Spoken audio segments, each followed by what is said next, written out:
Diet Records. Bank robber, we are the royal bandit.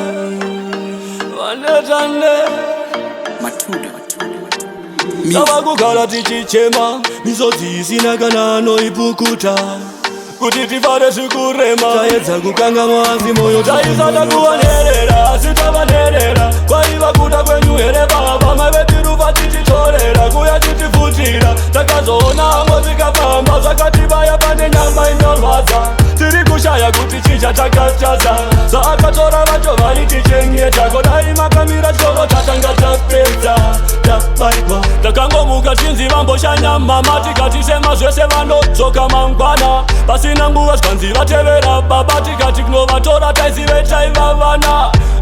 Inguva yanga yatokwana, nekupi mumwe mbereki kwanjamuwana.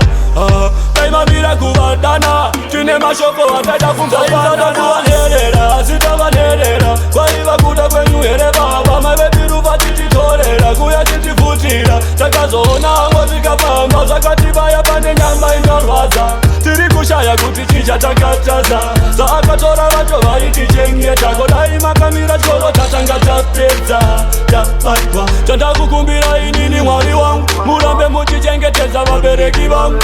Muchine ronda ishe muhana vangu, ndinoda vagoona baba kwezogona kwangu. Variko kudenga ikoko ndozviziva, vanobouya ndakarara shuwa ndozvila. Dai jaja shuwa zvaivhira, ndauyozovaona natombova. Taisada kuvanerera, asi tavanerera. Kwaiva kuda kwenyu here baba, mavetiruva tichitorera kuya titifutira. Takazoona hango tikafamba, zvakatibaya pane nyama inorwadza.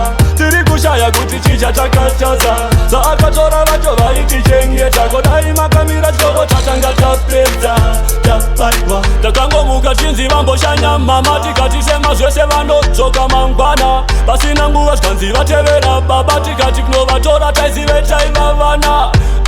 Inguva yanga yatokwana, nekupi mumwe mbereki kwanjamuwana.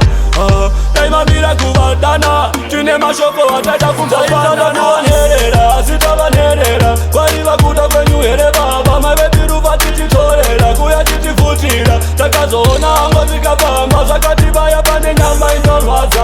Tiri kushaya kuti chicha takataza, saakatora vacho vaitichengeta. Kodai makamira choro tatanga tapedza, tabairwa. Bank robber,